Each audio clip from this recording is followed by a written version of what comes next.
Stephen Byers, a fourth-year science student, has been learning a lot lately.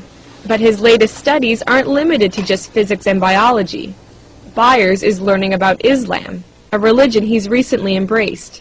Like a brief illustrated guide to understanding Islam. About 5 years ago, Byers couldn't have pinpointed what belief system he followed.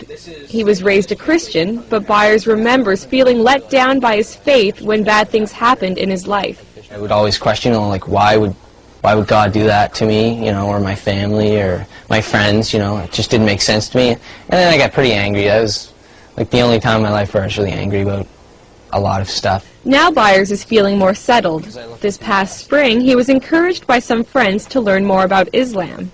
What he found was a belief system that, he says, was a perfect match for his logical mind. So in the summer, Byers spoke the Shahada, the testimony of faith that states Allah is the only God and Muhammad the last prophet of Islam. Once you say that line and you mean it in your heart and you're honest with yourself, you are a Muslim. It says, say there is no God but God.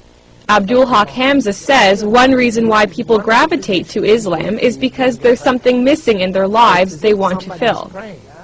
Hamza is a science professor at University of New Brunswick and also president of the Fredericton Islamic Association. He says Islam reminds people that they need to step away from the material world in order to find peace from within. Because Islam tells you have to pray 5 times a day. So you have to disconnect yourself from that growing and fast-pacing life. The idea of peace is integral to Islam's message, a message that is twofold. First, a Muslim is called to submit to God, and then through that submission comes peace. Hamza says the only way to achieve peace outside is to achieve peace inside, through the will of God. It's like a growing piece of coal. If you look at it, when it's not lit, then it's just dark. When it's lit, then the darkness disappears. It's just a source of light.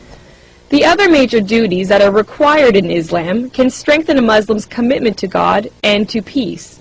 They include praying 5 times a day and reading Allah's Book of Revelations, the Quran, fasting in daylight hours during the lunar month of Ramadan, giving to charity, and, if you have the money, taking a pilgrimage to the holy city Mecca at least once in your life. Byers hasn't been to Mecca yet, but he did take part in the fast of Ramadan for the first time.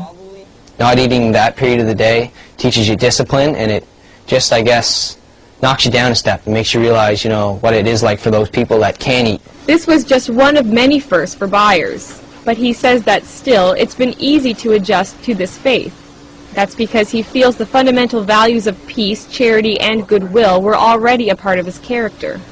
So just coming into it, I guess, would be just changing from the way I was to knowing that's how I was. Maybe it was more of a coming to understand the way I am. Islam is what is with you all the time. You were born with it. It's, in Arabic we call it fitra. It's that which is part of you. They started walking the walk of Islam when they were ready for it.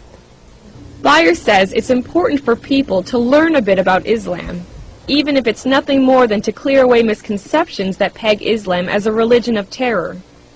Byers says if people incorporate the goals and aims of Islam into their lives, like him, they might find some peace they didn't even know they were searching for. Sarah Trainer, CBC News, Fredericton.